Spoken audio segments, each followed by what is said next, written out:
So, the film begins with a class where everything seems perfectly normal. Yuko, the class teacher, hands out milk to all the students, and they quickly drink the free milk, except for a few mischievous boys who spilled it on the floor. But Yuko didn't care at all, because she only wanted to take revenge on two students in the class. In fact, she had mixed something in the milk. When she saw those two students drinking all their milk, she became very relaxed. Then she slowly went back to her seat and quietly told her students that this was her last class. As soon as the bell rang, she would resign forever. The students were overjoyed and started shouting loudly. They felt as if they had teased Yuko and chased her away. They were very happy. Yuko wasn't sad either. She had already known about this reaction. She then steps forward and closes the classroom door so the noise doesn't disturb the other classes. But that wasn't the real reason. The real reason was that she didn't want anyone outside to hear what she was trying to tell the students. She wrote "Fate" on the board in large letters. The sound of the chalk was so loud that the entire class fell silent. Yuko then descended from the stage and began her final lesson. She tells everyone, "Today, I will tell you what the purpose of life is." To illustrate this concept, she begins by recounting a story from her own life, explaining that shortly after her marriage, she discovered her husband was cheating on her, and that's why he contracted AIDS. By the time Yuko found out, she was pregnant. The marriage ended because of this, but Yuko still gave birth to her daughter. As soon as she finished these words, the girl sitting closest to Yuko immediately held her breath. She was afraid she might catch the HIV virus through the air. The girl sitting behind her began to curse her and say that the teacher and her daughter should leave the school immediately. Then Yuko explained that HIV isn't spread through the air. Even a normal handshake poses no risk of contracting the disease. She explains, "I was lucky. I survived AIDS myself, and that's how my daughter didn't get it." Hearing this, the students breathe a sigh of relief. But what Yuko says next leaves everyone stunned. She explains that her daughter died a few months ago, but AIDS wasn't the cause of her death. She drowned in the school's abandoned swimming pool. She explains that a police investigation was conducted. The police also believed the death was due to drowning. But despite all that, I know my daughter was murdered, and I know about her murderers. They're also sitting in the same class. They both committed this crime together. They killed my daughter, but I won't reveal their names just yet. For now, let's call them students A and B, so the story is complete. Okay then, I'll tell you how my daughter died. A few months ago, I was shopping with my daughter. My daughter stopped at the mall when she saw a bunny wallet. She was absolutely smitten and insisted on buying it. But since I just paid the bills last month, I didn't have enough money. I tried to explain to my daughter that I couldn't buy it for her. We'd buy it next month. Coincidentally, student A was at the mall with his mother. She overheard this. The next day, student A bought an identical wallet and gave it to Yuko's daughter. Student B was also with him. Then, student A lied to my daughter, saying that he had bought her the wallet. My daughter was still young and innocent. The poor girl happily took the purse. But as soon as she grabbed it, she received a severe electric shock because it was electrified. It contained a device that could deliver an electric shock to others. However, the shock was mild. No one could even die from it. But student B was terrified. He thought the girl was dead. Student A knew that the girl wasn't dead. Student B believed the girl was dead, and now he was also afraid that his name might be implicated in the case. Now, to escape the police and the scolding from his parents, he picked up my daughter and threw her into the pool so that everyone would think it was just an accident. I have to admit that B had a very good plan. The police really had no case against him. I couldn't find any evidence. But I did find it because I found the purse near the pool, and I also found the electrically charged device inside it. This confirmed my suspicions because a few days before this incident, those two boys had tried to prank me with the same purse and the same device. Aya had told me that this was his very special invention. He called his invention the anti-theft wallet and said that if a thief tried to steal something and this device was placed inside his purse, he would not be able to steal, but would be frightened by the electric shock and run away. I wanted to have his invention sent to a science exhibition, but I stopped him because the current inside it was very high. The voltage of the current inside the wallet was very high.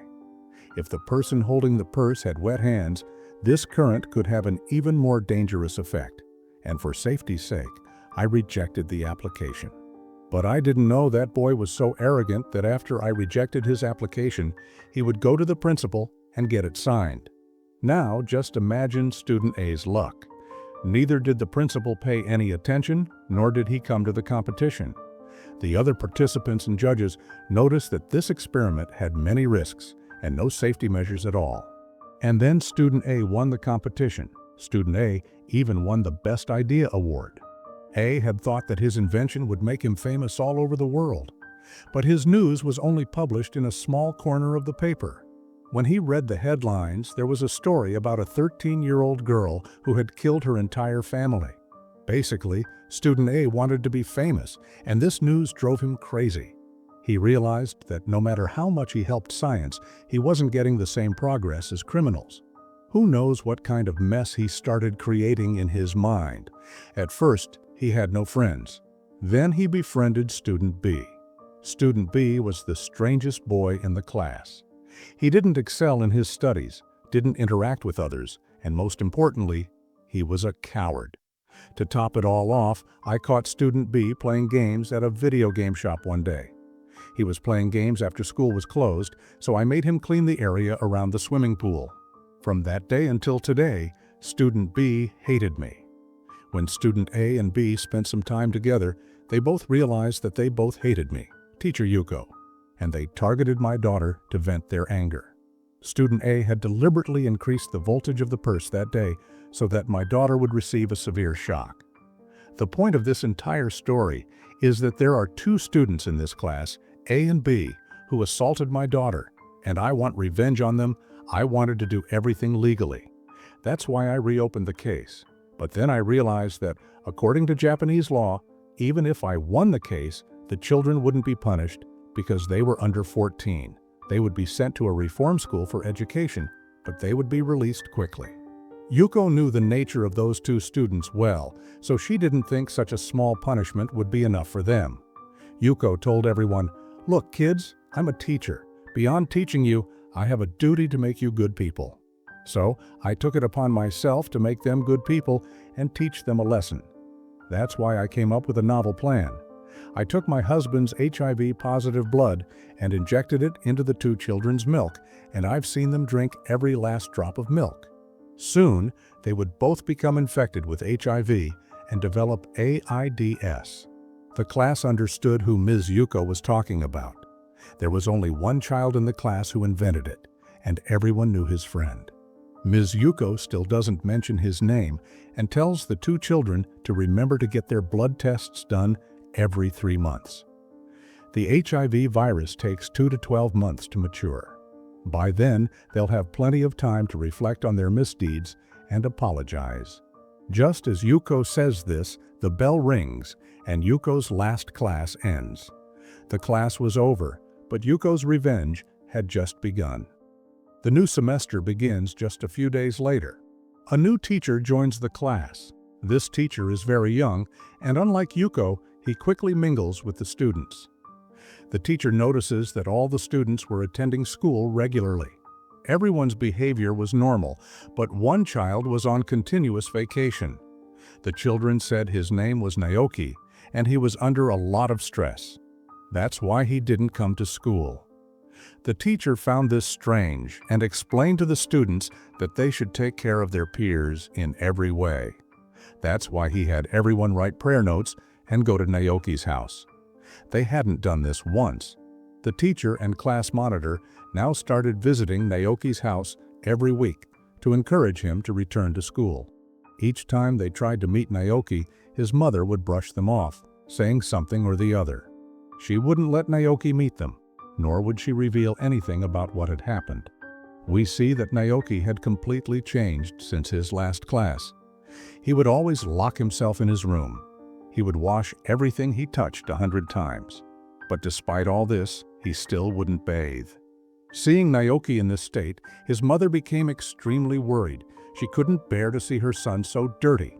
So one day, she gave Naoki sleeping pills, and as soon as he fell asleep, she cut his hair, trimmed his nails, bathed him thoroughly, and dressed him in clean clothes.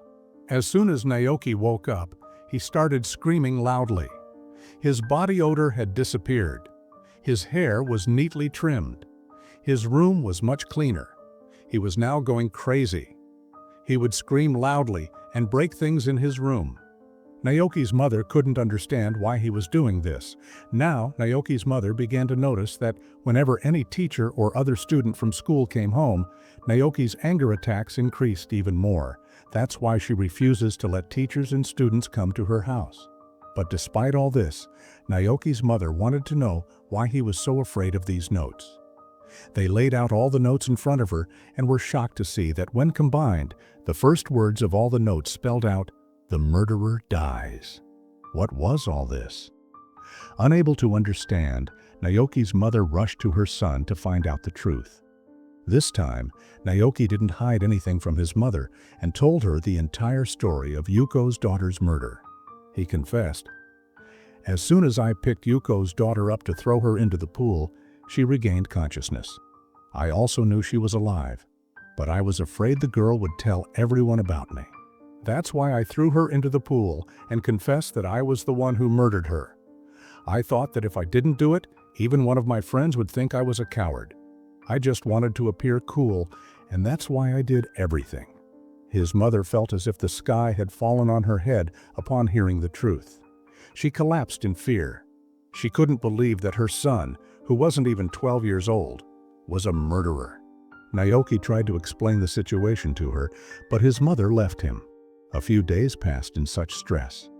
After that, she decided to kill herself, along with her son, who was spreading evil in society. She wrote a note for her husband. After that, she went to her son's room with a knife. As per routine, she hugged her son, spoke lovingly, and then discreetly stabbed her knife into his chest. However, the knife didn't penetrate completely. Naoki was enraged by the thought that his mother wanted to kill him. He went mad with rage, and he took the same knife from his body and attacked his mother, killing her.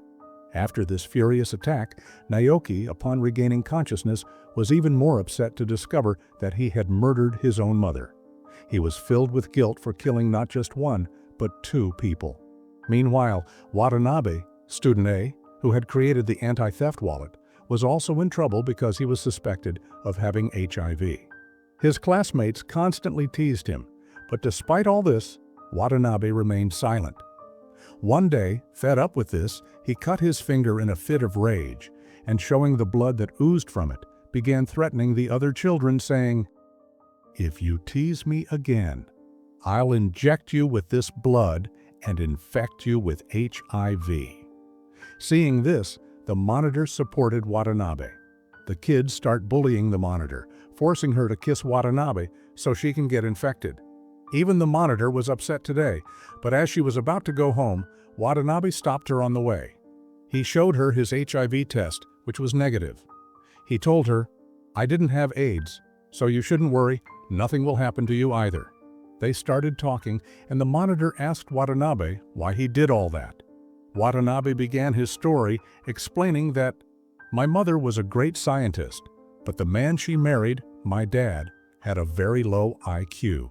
She couldn't discuss her research with my dad, and then I was born, and because of me, my mother had to abandon all her research. As I grew older, Mom began to regret her decision because she considered me a very average child and couldn't accept the fact that such a prominent scientist could have a child with an average, normal mind. This led to my mom hating me. She also felt that by having me, she had given up her entire career, something she didn't need. Because of these negative thoughts, she would often beat me, and my dad was unaware of this for a long time. As soon as my dad found out about this, he immediately divorced her. Mom also took the alimony money and resumed her research, forgetting that she even had a son. However, I loved my mom very much. I always wanted my mom to meet me, and I became so obsessed with this desire that I started doing everything she loved. I invented new things and started uploading them to the website my mom worked on. I hoped she would notice me someday, but that never happened. Another strange thing Watanabe tells the Monitor is that the day I found out I'd consumed milk contaminated with HIV, I didn't cry. Instead, I was happy. I went to the bathroom and laughed hysterically because I thought my mom would visit me once I got sick. I got tested after 3 months, but the test came back negative.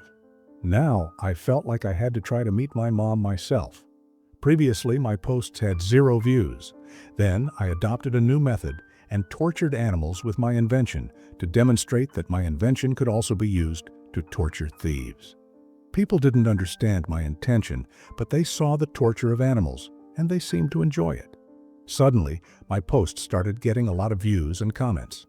I thought this would help me become famous, so I started posting similar posts on the website, but it still didn't work.